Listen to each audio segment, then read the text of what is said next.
Hello, everybody, and welcome to another episode of Multifamily Elevated. And we are back with some energy and a great episode with none other than Jessica Fern-Kirkland. She is here. Hello, Jessica. Hello. Thank you for having me. It's been a minute since I've been on a podcast, but I'm excited to be here. Well, we are really excited because you are going to be talking about a lot of things that multifamily and beyond want to hear about, especially in technology and people and all that good stuff. I won't ruin any of this by telling more. But if you could just give a brief intro of who you are for maybe the few people, three or four people that don't know already, who you are. Yes. My name is Jessica Fern-Kirkland. Most people call me JFK. It's probably because my name is very long. I actually got the nickname when I was in product at Grace Hill and kept it. It just kind of stuck throughout all of my journeys and adventures. And I've been in multifamily for 17 years, which is crazy to think about. It goes by so fast. And it sounds long, but I'm typically like the less tenured than whomever I am working with. But I've seen so much in this industry, and it definitely has fueled my passion for becoming this head of human and organizational behavior, which really encompasses the behind the scenes work that I've been doing while I've been a little bit more behind the scenes the last few years, just taking the consulting experience and what I know about people and science. I just started my master's degree in industrial organizational psychology. And so that graduate work, my love for science and my passion for people specifically and multifamily have kind of culminated into kind of what this next wave of impact is going to be, not just in multifamily, but across all industries, which I'm super excited to be partnering with you and your team on that, because I think that it's going to be amazing to be able to bring this type of impact to the broader industry. Yeah, no, I agree. And yes, we are really happy to have you part of the team. So another elevator and a builder at that. So you will be helping to build out the future of Here to Elevate. So makes sense with your futuristic way of looking at the world. Yeah. So thank you for that. I know you've sat in a lot of different seats. You've sat in the partner side, and you've also been an operator. Can you talk a little bit about that experience in your operations background? Yeah, yeah. I actually think that my tech experience, which I went from being at FPI management for almost 10 years, overseeing learning development, most operations, policies, procedures, governance, compliance, so many things I had across my desk. It was wonderful to be able to have that type of experience in a short amount of time, I consider, from when I was at the corporate office. But I transitioned out of that role and into a product management role at Grace Hill. And I remember thinking, like, when I was learning, I'm a certified product manager. When I was going through that training, I was like, this is describing the inner workings of my brain. Where's this been all my life? Yeah, the process and the outside in problem solving and the pain points. And it just made so much sense to me that we would look at not what I think, but what the customer is trying to solve. And customer is like, insert whomever here, whether that's a client, whether that's a resident, whether that is a customer at a technology company or for a SaaS company. It really is about solving industry problems and having that perspective and really diving into, like, how do we anchor, how do we even reconcile all of the problems that multifamily is experiencing in a meaningful way and package it in a way that makes a lot of sense. And that kind of started my framework process. And I really started understanding that that's something that I'm good at. My brain recognizes patterns. I'm good at understanding point A to point B, which is where the process piece comes into play, because I love looking at inefficiencies. Are we duplicating work? Did we maybe band-aid things because we needed a short-term solution and nobody got around to the long-term solution? And my first task by my chief product officer at the time was to map multifamily, map the industry. And I was like, easy, Small easy. order.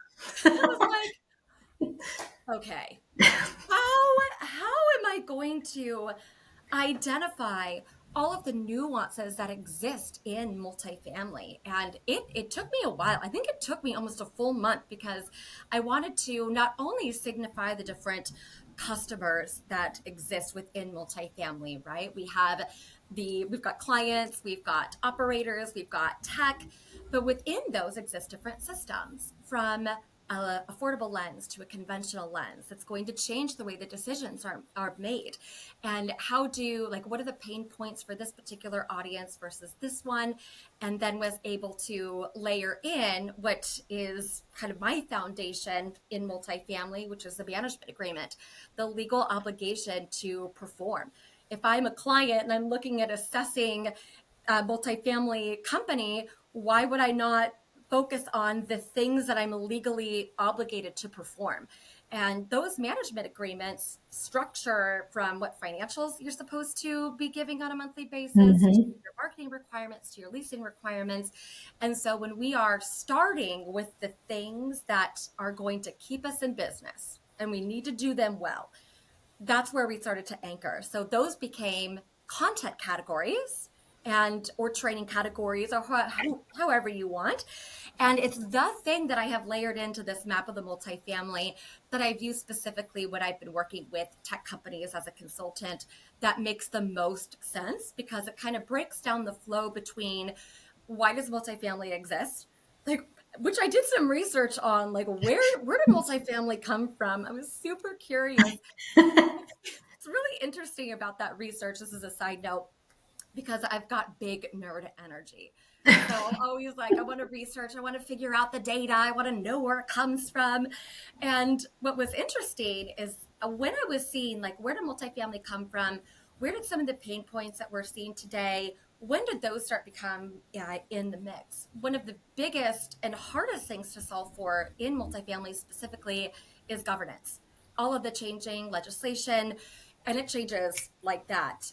Having been previously responsible for overseeing governance and legislation change and disseminating that and updating policies and training, it is a ton of work. And when our systems and our people and our processes and understandings around these things don't align, it could be a really big deal. So knowing that context, I'm looking back and I'm seeing, okay, we had like the landlord, like your typical landlord, like that kind of stigma or that paradigm coming through. And that was really like 60s. And then you see the impact of fair housing and even ADA on building construction, that really start to take shape. But what was interesting was the model that needed to change and shape as multifamily became an industry that was around in the 80s is almost very similar to what exists today. Not a lot of change has happened. It's where Wow. the regional manager is there, that corporate structure. It worked for a while and it's not working anymore. And it's not a multifamily specific problem. I think our industry presents different issues because of how like disconnected but connected it is, with all of these different customer groups, with all of these different personas, with all of these different processes, with all of these different roles, responsibilities in a changing atmosphere and environment, from economics to workforce to legislation, not just in the industry, but in the United States in general. It is a significant amount to keep up with. So learning how to break that down and then landing on, I'm sure we'll talk about later, is these kind of 4 Ps that run across most problems that I've seen in industries. It's really people. People cause problems, or I'm just kidding. They don't Well, cause the problems.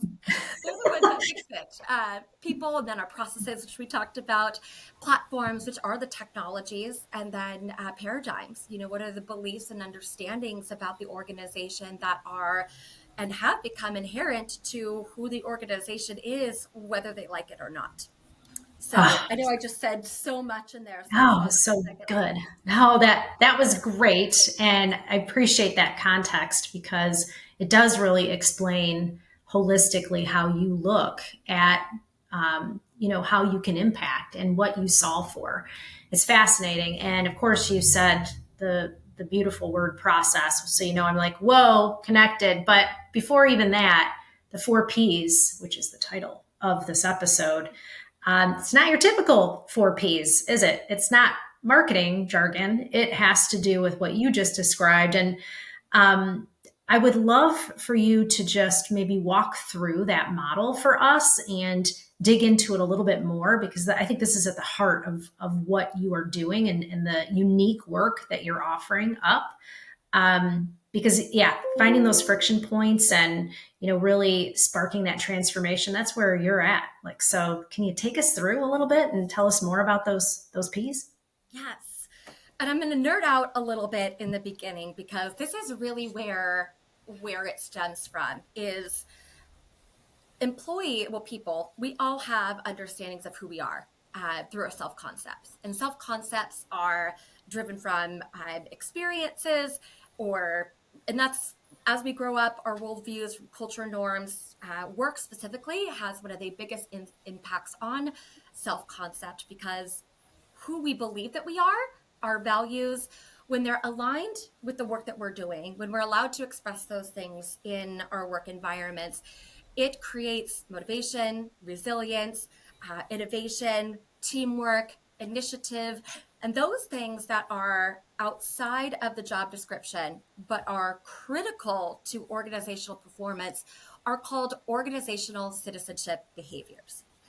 When people have strong self-concept clarity, so the degree of which they believe that they know who they are, what they're capable of, and what their values are, the degree of strength aligns with the degree of clarity, and it makes us more resilient. So when we have organizations that have human first designs that are investing into self concepts, well being is an outcome of strong self concepts, so is life satisfaction. There is no way that anyone could sit back and say, I perform well when I'm mad at work. Because we don't. We don't. If my boss talks over me or I feel dismissed or they're having a bad day, I'm going to spend like the next, however many minutes like upset about it. I need to take a reset. So this is not something that is unknown. It just, for some reason, emotions aren't welcome in the workplace. And it's ridiculous. We are human beings. So how could we not expect for the things that impact our well-being, or especially at work, if there's a situation that happens that violates our values or maybe tugs on our morals, or maybe we don't feel included. Cultural competence is also an aspect to it. When our identities aren't welcome in the workplace, we also are not going to be operating at our full potential. So my entire model is really based around the idea that humans, when invested in their well-being, their life satisfaction, when we are deriving organizational citizenship behavior, which is a proven methodology to drive unmatched business performance. It's a fact. You can look it up anywhere you want. I've pulled so much scholarly research on this. Organizational citizenship behaviors will outperform any other organization who doesn't have that, period. So that drives profit. So there's a direct correlation between human first and organizational performance. So everything that this model is doing is driving through the human, because you could have the most amazing technology ever, but if you didn't roll it out correctly and your people don't know how to use it, you might as well not have it at all. So it has to go through the people enablement first. And that's why people is the first of the 4 Ps. These core dimensions culminate to what I call organizational intelligence. That's what I've just come up with. And like, this is OI, organizational intelligence. It is. That's great. Yeah. Is the framework rooted in that truth that people drive performance across every single system. And if we're going to ignore human behavior in the workplace, good, bad, right, or wrong, it's not going to go away. I was almost thinking about like, when my dad would come home from work when I was a kid and he would want to like not talk about work or separate that or, leave it at the door. I always heard that, but that's not realistic. How do we as human beings not react or respond to stimuli that comes our way in the workplace? We're just expected to brush it off and then not take it. I mean, we can't talk to anybody about it. Like, it just doesn't make any sense. So we're welcoming that into the workplace, but not where it's, a cry fest. It's just it's a truth that has to be acknowledged. Is if we want strong performance, we need the whole person involved and investing in these humans to drive these behaviors to then drive unmatched performance. There's just no way there's not going to be a good return on investment. So Yeah. people, No. which we've kind of gone over, those are the humans that really power the organization. It's their behaviors, roles, motivations, skills, abilities, relationships, lived experiences. If I see like applying it almost as a diagnostic tool, I will look for indicators that this piece is not aligned. Things like burnout, resistance, maybe it's leadership drift, talent gaps, disengagement. You can see this manifest in maybe out of office days or performance that has started to slip. If we're getting resistance, are we getting the bare minimum? When we're getting the bare minimum work, you can tell when someone goes above and beyond. That is a great indicator of someone's level of organizational citizenship behavior, that they feel like contributing when they feel like they're invested into this long-term goal. I'm going to be just as bought in to go above and beyond or add my whatever. But if I'm not motivated because I don't see or I don't care, or maybe I feel forgotten, you're not going to see above and beyond production from me.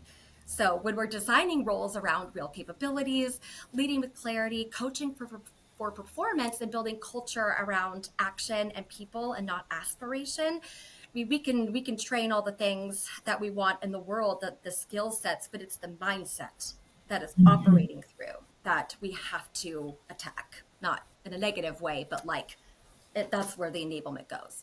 Yeah, yeah, we're the focus and the concentration. I totally get. I have a question on that because I talk about people a lot. I talk about right people, right seats, and you and I have had lots of conversations about just that. And it's interesting when we go into businesses and we see some accountability issues, let's say, which is all reflective in the results and the lack of execution, and you are starting to uncover what the real issues are.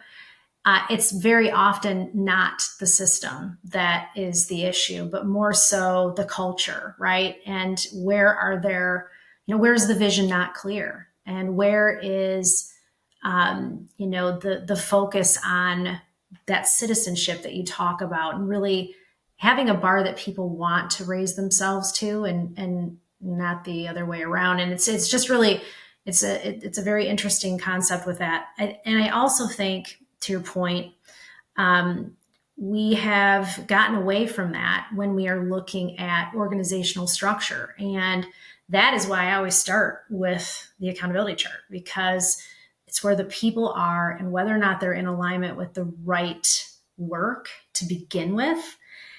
Uh, it usually starts right there. Would you say that that's true? Like, Yeah. sometimes we don't match that very well, and we don't because we don't reward that. Sometimes we reward the ascent, of a leasing consultant, again, up one path that makes no sense to what really means something to them or what they can do really well. So I love that people part. I don't know if you can add anything to what I just said, but yeah. It's actually a great segue into the process aspect. And process goes, and you're like, nailed it, you totally did. Woo-hoo. Because it makes so much sense to look at that. And this is almost the order of which I look at things, although each one of these could be, they're mutually exclusive. So they could be used on their own. But process, we look at workflows, routines, and rituals. How, we've always done it this way, or when I get a request to evaluate technology, our current system isn't working, and we are looking at making an investment to, get a new one. One of the first things that I will do is I will look in and see how many of the organization's policies are actually reflected in the platform, because that's how you help Yeah. Hmm. behavior change. I think folks might not realize that when you are looking at process changes, and this could be you are updating your policy that instead of having to call out sick 2 hours before work, it's 1 hour before work. Just to update that one process, someone has to update the policy. They need to update the employee handbook. They need to roll it out. They need to train it. And then the next time someone calls in sick, it has to actually be remembered. But the person who they call is the accountability person that has to enforce to make sure that's there. And it takes 14 days to change behavior. So we can't expect to just, here's the technology, there you go.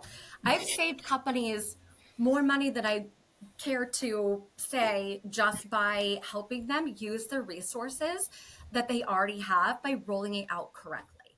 Oh, Rolling it wait, out correctly. wait. That was like the best statement ever because it really, literally, I love that. Like maximizing their current technology. That is so true. How much of the tech stack do you see not being used or not being used properly? Oh my You just gosh. want to And switch it out. I I know. will go through, especially on like property management software, which is, that's the hardest one, because in order to change, like, I'm a firm believer that property managers should have more autonomy. If a system settings limits that autonomy, maybe they can't approve bills, maybe they can't whatever, there has to be someone with the bandwidth and understanding of how all of these four P's work together to make that one shift.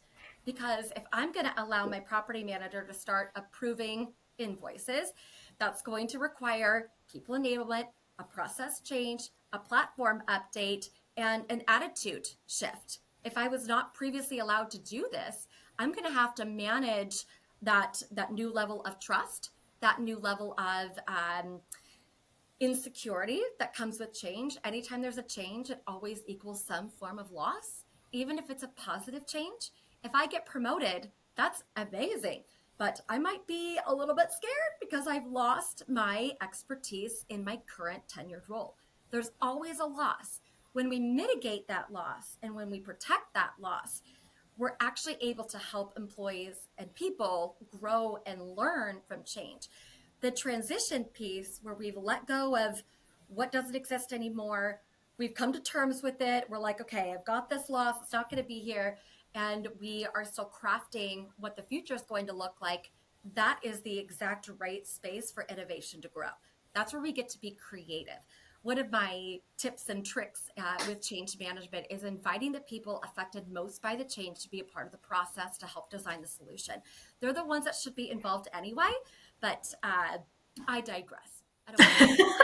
It's an entirely different podcast Well, topic. I don't know. I don't know if you can hear the crowds in the background and No, all I of the can. clapping. And yeah, that is definitely something that we hear all the Yeah. time. Wrong people at this table. Why are Yeah. we Well, it goes making back these? right Yeah, to what you said, yeah, right people, right seat, wrong person, wrong seat. So I'll get down into the weeds with the yeah, current platforms. I will actually map that company's job description for a community manager or whomever to the permission settings in the software system itself. I'll also look at logins. I'll also look at what role categories. Almost every software system has a role that you design. So that would be like property manager. Within that role, there might be different lanes that someone can go in, but do they actually match and enable what we need this role to do?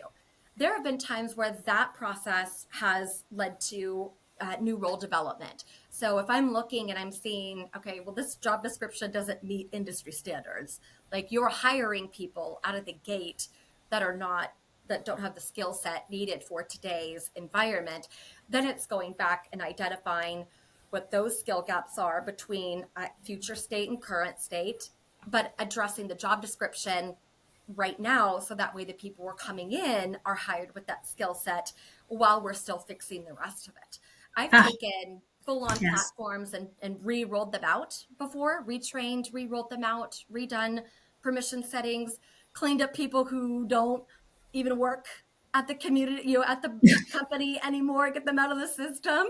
But it's so much of it is about understanding what a system can and can't do. I pay attention to it. I follow all of the major tech players, even the minor ones. There's no way that all of the updates that they're doing, it's not translating. It's like there's features that get left out all the time from common knowledge uh, without a dedicated time to really work with these things and have knowledge transfer occur, which doesn't happen in a webinar. That's a training event. It does not happen reading a policy. That's a training event. Knowledge transfer happens when you can digest, practice, mess it up, repeat it back to someone, play with it some more, learn it again. That has to happen. But I guarantee most systems are not being utilized to their full potential. And instead of learning the automation piece of it, we're learning how to do workflows, etc., we get these little band-aids or shortcuts that happen.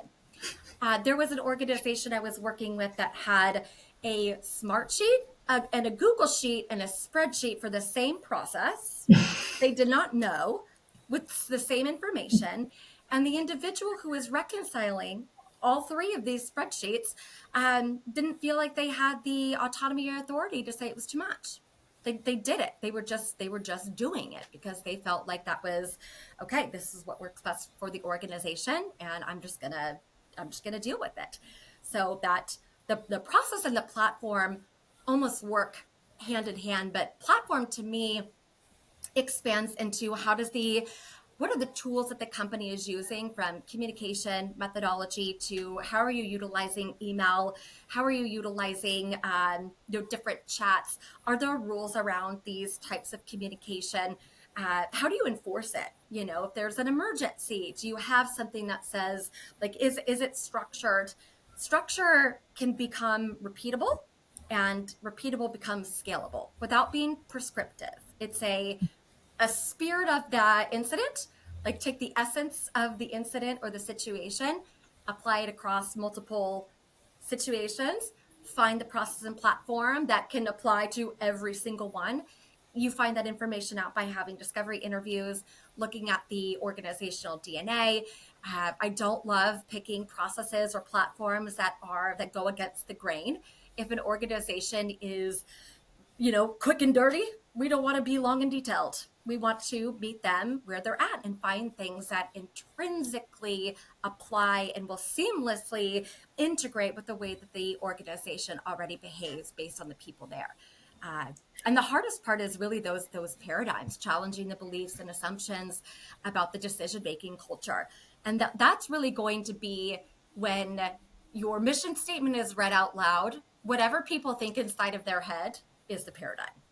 Yeah, And mine. changing Yeah. that is one action and behavior at a time. Yeah. And you've described it so well. I think, like I'm sure many of us feel, and I'm thinking right now about the disconnect that occurs, and just that you've identified it in words now. Like there's a way of saying that. And I don't know that we've been able to describe what continues to happen in multifamily and beyond, by the way, in other industries. And this is the perfect way.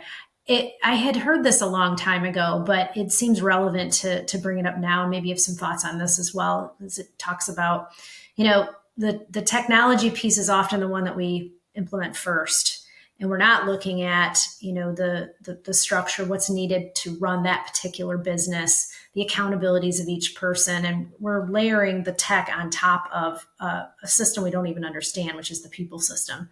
Do you find that tech is usually the last thing that you look at, or it's on the other side of first getting all of the people part figured out? That's a great question. I like to do short-term solutions while I'm looking at long-term solutions. Multifamily is super fast-paced. I think in an ideal scenario. It's kind of a chicken and the egg thing, because if we're not great at using the technology, I think it's either going to be a people problem.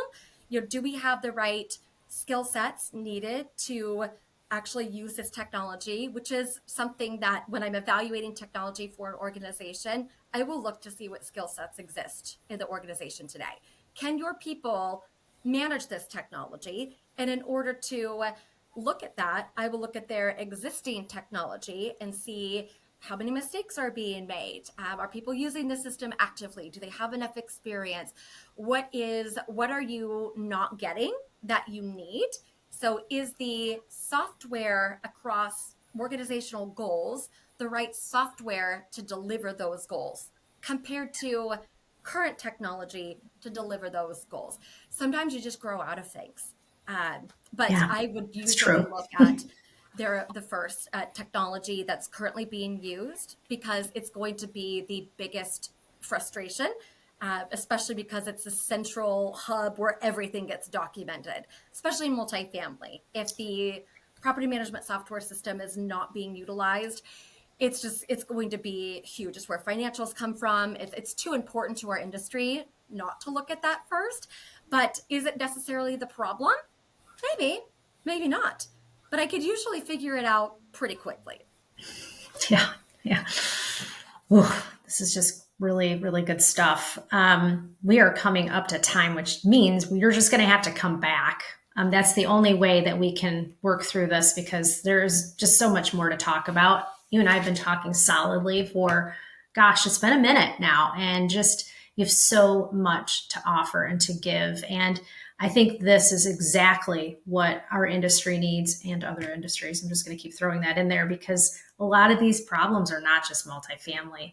And to have, this very systemic and structured approach to being able to diagnose and then, recommend the best treatment, I just think is really going to move things along faster, which we said at some point in our conversations that speed is extremely important, especially to our business owners. And so I do want to ask you just, one more question, and it's really talking tactically, and it's talking about our leaders that are listening who maybe could feel a little stuck in the culture that they're in, or maybe they're experiencing some sort of a performance plateau.